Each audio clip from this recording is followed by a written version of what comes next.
Hello learners, this is Linus Kenywa, your lecturer from Quest. I'm here to discuss with you KPS 100, Principles of Purchasing. Today we are just discussing chapter 1. So topic 1 is on introduction to core purchasing strategies. This is what we are discussing with you briefly. So we go straight to the discussion of the first statement, which reads, companies implement purchasing strategies in order to make cost-effective purchasing decisions from a group of efficient vendors will deliver quality goods on time and at a mutually agreeable terms. What this means is this. In purchasing decisions, companies have a responsibility of making sure that they spend as little amount of money as possible, or they make as much as most savings as possible. So procurement management is not about purchasing officers spending as much money as possible. It's about spending money or acquiring goods, works and services, but at the same time saving as much money as possible. That is what is meant by that statement, to make cost-effective purchasing decisions. Okay, so that means if you can get the same quality goods from a vendor A or a supplier A, there's no need of going to vendor B or supplier B selling the same quality items at a much higher cost. The goal is to save much money as possible, but making sure you don't compromise on quality, on reliability, on durability and quantity, etc. So another thing to explain there is a company has to make a decision of from which vendors are they buying from, and this statement talks of efficient vendors. So there's a difference between efficient vendors and just vendors. Vendors are the supplier. This means a company, when it's making a decision of buying their goods, works and services, they have to ask of themselves, from which supplier can we get quality items? From which supplier can we get reliability? So it's not just selecting any supplier, but we want a supplier who will not frustrate us as an organization. We want a supplier who will deliver quality, who will deliver quantity, who will deliver the goods on time. On time means when the goods are required at that particular time. This is because customers are always very impatient. They never give you so much time before you make an order. So when you are partnering with a supplier or a vendor who understands the urgency of the lead time is the waiting period between when you as a company places orders and when the items are delivered. So the shorter the lead time, the better the customer the satisfaction. And another statement there is about at mutually agreeable terms. That means the supplier or a vendor shouldn't be coming to an organization to just benefit from supplying.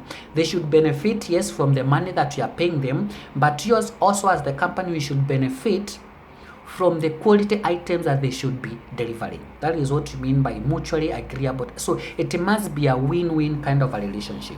The second statement reads, these purchasing strategies may include making let me get this one. These purchasing strategies may include such choices as making procurement savings by using centralized purchasing, which is concentrating the entire procurement activities within one principal location. There are two models of purchasing. One is centralized purchasing, the other one is decentralized purchasing.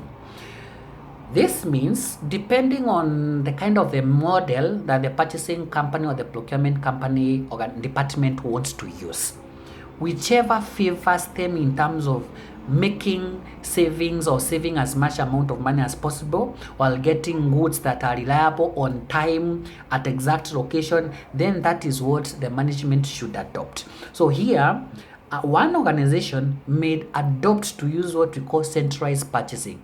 This means a company needs to this is where a company makes a decision instead of a company having many departments across various branches, and in which each branch is buying their own items.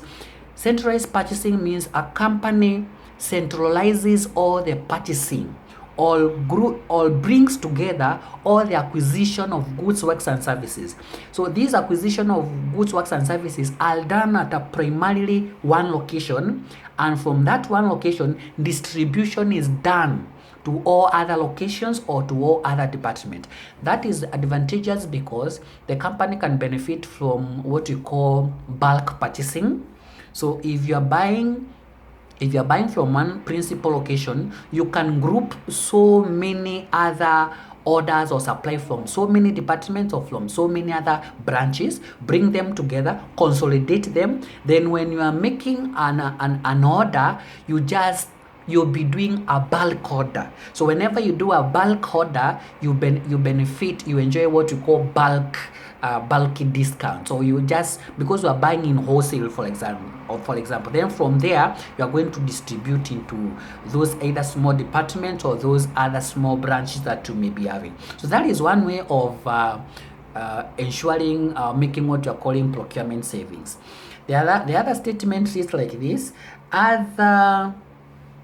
other companies may decide to undertake a single source procurement strategy. Remember, you're just talking of how can companies make cost-effective savings. So this other type of company may just decide to do what you call single source. Single source is procuring of goods, works, and services, or acquiring of goods, works, and services from one supplier. You are just getting everything from one supplier. So here also, because you are buying so many items from one supplier, it means you can also get what you call quantity discounts, not bulky discounts, but quantity discounts. Pardon my statement, as I previously have said. So you get what you call quantity discounts. You also likely to get what you call other added benefits, because sometimes you are giving so much business to one particular vendor. So sometimes they can also reduce to you the pricing of the items that they are giving you. Other times they can give you free added services like just free transport or free returns of product in case you may be having those. So these strategies are predominant when sourcing for IT or indirect purchasing such as office supplies and etc. So the other statement is other companies may use a procurement strategy of using a core purchasing cycle. This is where they order from a group of regular vendors and use outsourcing procurement for their large and ad hoc purchases. This statement means for these regular purchases, they can just continue getting their products, their goods, their services from the known suppliers. And from those other when they're acquiring those other goods, works, and services that are a bit technical or that are a bit so much involving, they can do what we call outsourcing. Outsourcing is a term in procurement whereby we say it is getting of goods, works, and services from an outside organization. So outsourcing is not so much different from what you're calling acquiring goods and works and services from other vendors. But in this case, when we outsource, an organization detaches itself from all the management activities. The company from where they are outsourcing the items from is the one that takes all the management of all those activities. For example, let me just give an illustration. An organization may decide to outsource all their cleaning services, for example. What that means is that the procurement staff are going to select a cleaning company that is reliable. Once a particular cleaning company has been given the contract, what happens? The CEO, the management of that cleaning company, are the ones who supervises how the employees are working, how the employees are cleaning, how the employees are reporting to work. The same company also supervises how the employees are going for leave and etc. So us as a company that outsource the cleaning services, what we only expect is to see the cleaning work has been carried out, not the management of understanding who has reported to work, who has not reported to work, who is sick. No, all these management activities are undertaken are handed over to the company that has been contracted. So this one relieves the purchasing company or the purchasing organization from just doing so much of administration activities. And outsourcing is an important aspect because it helps the organization to concentrate on its core main business. If it's teaching, if for example we're in a teaching institution, the main business we are doing is just teaching. So things like cleaning, we can outsource cleaning services to another company whose main core purpose is cleaning services. Okay, so the next statement reads like, still others, particularly when they are seeking labor for short-term projects, will use procurement auctions in order to obtain the best pricing levels. You understand the aspect of procurement auctions. An auction is a situation whereby you have got various vendors or various suppliers, and these vendors are seeking to be shortlisted by you to either win the contract with you. So to auction is whereby various suppliers are quoting their prices, and how this happens is that for a particular supplier to be, or a vendor to be contracted, he should be the one who is offering the lowest possible cost, the lowest possible price possible, and and also offering the highest quality goods possible. So this means I remember, I'm sure you understand what auctions are. I remember when we were growing up, used to be attending churches, and sometimes church members would take with them things like fruits to church. Others would take things like bananas, beans, and maize, and etc. And after the church service, the priest or the bishop would tell the members, we want to sell all these offerings that have been brought. And I remember the priest would say, how much are we selling these onions or these maize? So a member of a congregation would say 30 bob, another person 60, another one 70, another one 100. So this was kind of an auction whereby the highest bidder is the one who took the product. But when it comes to purchasing company, we call it a reverse auction, whereby the company that quotes the lowest price tends to win the contract, because we are not actually shortlisting a vendor depending on how much high they quote the price, but how lower the price, because our goal as a purchasing company is to acquire or to outsource goods, works, and services at the most minimum cost possible. So there's something I also want to emphasize. Procurement management, or this aspect of procurement management or principles of purchasing, it is an aspect of buying goods, works, and services, but at the same time we want to acquire these goods, works, these services at the most affordable cost possible. So if an organization can save $1 million from a particular contract, then that is cost savings. If another company can save 20 million from a particular acquisition of goods, works, and services, then that is work well done. If another organization can save, let's say, like 100,000, that is work well done. Instead of just buying goods, works, and services, while you are just like throwing this money out of our way, yet you could have saved that particular money. So there are some strategies that organizations use to make these cost-effective strategies. One is what we call supplier optimization. Supplier optimization is whereby a company decides how many suppliers they are going to select, or a company makes a decision how many suppliers they are going to choose. One company may choose one supplier, that is what you call single sourcing. Another company may choose more than 2 suppliers, that is what you call multiple sourcing. So depending on the management decisions of that particular company, that is what is important. The advantages of having a single source procurement as opposed to multiple source procurement, and there is also disadvantages of single sourcing as also opposed to multiple sourcing. So this is where supplier to optimize is to find a mix and the number of suppliers that effectively work for you as a company. So are you going to have 1 supplier, 5 suppliers, 10 suppliers, 3 suppliers? And again, caution must be taken, because Mostly, if you have one supplier, sometimes this one supplier may end up failing you.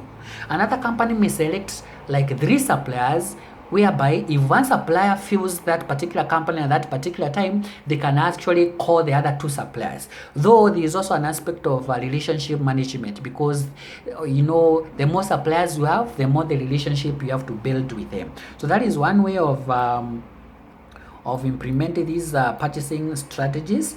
Then we have another strategy we call total quality management. Okay, so TQM, total quality management, is a concept of what we call ever increasing quality or ever minimizing errors. Okay, it reads, this requires the vendors to provide an ever increasing quality service with these 0 defects. It means total quality management means that if a supplier was supplying some particular product to us the previous year, those products should not be of the same quality this year. They should be of an improved or an enhanced quality this particular year as we are in. Because customers' tastes and preferences, they keep on changing.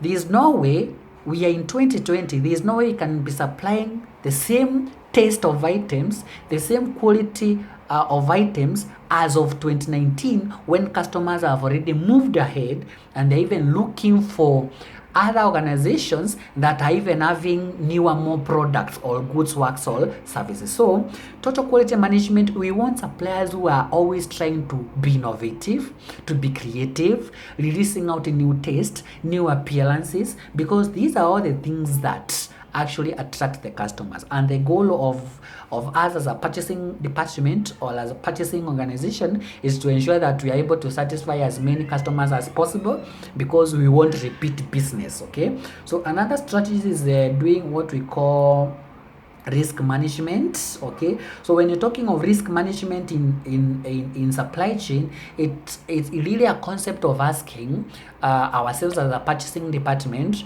these items we are buying from either overseas, are they quality?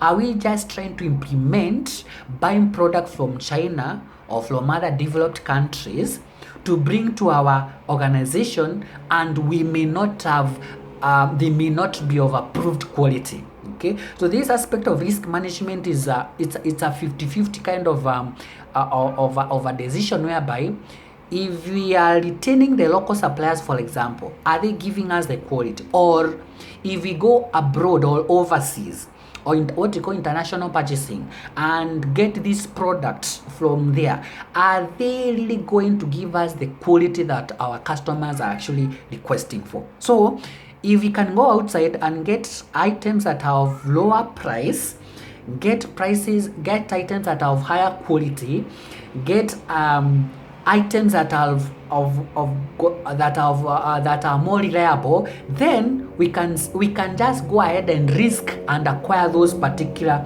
items. Okay, so it also means in supply chain, as more companies obtain their supplies from other countries, they are more concerned with the risk management. So for example, we are in Nairobi and we want to acquire some items from Mombasa. What risks are in between? Because the items either are moved by air or by road or by train. Okay, so anything can happen between along the way. Maybe there might be accident, there might be spoilages, there might be breakages of items. These are all the decisions that a purchasing company need to factor in place when they are making decisions of where are they going to source their materials from. So the longer the distances, the more the risk involved. Okay, when you are selecting local suppliers, yes, they are local here, we get the items within the soonest time possible, but the items, are they of high quality? That's another aspect of risk management. If we go international sourcing and we are buying our items from China, from Japan, from US, from Europe, yes, we are going international, but are we going to get those items that are really reliable? Those are the risk items that we want, that we have to ask ourselves. There's another aspect of what we call global sourcing. Global sourcing is just purchasing or acquiring goods, works, and services from outside, from more than two countries. Okay, so anything that we acquire locally here in Kenya is what you call local sourcing. If you have to acquire these items from between more than two different countries, then we say we are doing global sourcing. So currently the world has just become a small village, okay, and if you actually go to your internet and you are clicking within a click of a few buttons here and here, you can be able to see the suppliers in Japan, the suppliers in China, the suppliers in US. So global sourcing is such an important aspect because the materials that are not locally here, we can actually have a chance to procure or source them from those other countries where you can get them. This is advantageous because sometimes the local sourcing or the local materials that are produced here, sometimes they can be much more expensive as opposed to doing global sourcing like from China, where we can still get very quality items and still delivered at a very low cost. And that is actually the whole aim of doing purchasing management. So purchasing strategy. So we want to acquire, our organization wants to acquire goods, works, and prices that are really affordable, that are of much more high quality. Like for example, in our country, we are able to get more quality items from abroad. We're able to get cheaper product from abroad. Actually, most of the items that we use in our country, developing countries, we all get those materials from developed countries. Then we have another strategy here we call vendor development. Vendor development is an aspect of partnering with suppliers and trying to find out what you can do to enhance them. For example, let me just give a quick a simple illustration here. Maybe you've partnered with a single supplier and he has been delivering items to you consistently. Then within a short period of time, he's delivering low quality, he's getting late to supply those materials and etc. What you do, instead of just terminating the contract with this one supplier, you can approach the supplier and ask the supplier the kind of the challenges that he or she is experiencing. So is it deliveries? Why, for example, why is that particular supplier delivering late? Maybe it doesn't have enough funds. Maybe you can partner with the vendor instead of terminating the contract and empower the vendor. Maybe you can give the vendor some money, purchase an extra van so that it can continue delivering the products to you. Or you can just donate one of your pickup vans from your organization to be going the items from that vendor because he is like always producing quality. So it's vendor development is an aspect of partnering with the vendor, understanding where they have challenges and doing something to strengthen them, because you don't want to lose some of these suppliers because maybe they are delivering high quality but their communication strategies is not as effective, their delivery time frames is not as effective. So because you want to retain quality, you can ask them the solution to what they think you can do for them to help them overcome the kind of the small challenges that they're experiencing. That is what we're calling vendor development. So you can work hand in hand. It is also important to do vendor development because when you terminate one vendor, before you get another vendor who still supplies quality, it might actually take a lot of your time. Then there's another aspect we call green purchasing. Green purchasing is another aspect whereby this is more concerned about environmental protection and environmental regulation. So this is where an organization, a purchasing company or a purchasing department wants to partner with vendors who are environment conscious. We want to partner with vendors who protect the environment. We want to partner with the vendors who do recycling. We want to partner with vendors who minimizes throwing down of carbon product into the soil.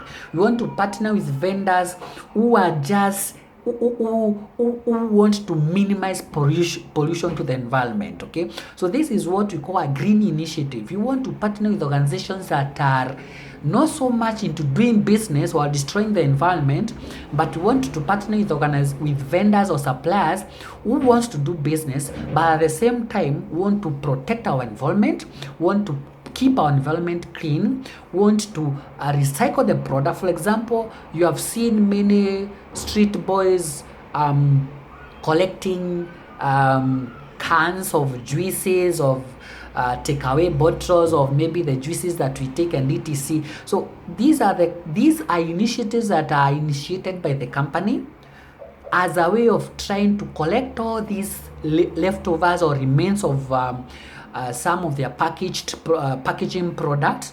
Maybe these packaging product cans, they are taken again, they are recycled again to the company, they are washed, they are cleaned, they are remelted again, and then they are shaped into new cans again. This is also a way of also minimizing cost on the side of the vendor. But the bigger picture is we want vendors who are champions into trying to strengthen the environment, recycling the product, minimizing pollution, because that is there is no company that is so proud partnering with another company that is doing business, but at the same time causing a lot of pollution to the environment. So briefly, that is what we have to discuss briefly about our first topic on principles of purchasing, core purchasing principles. Remember, there are a few key things here.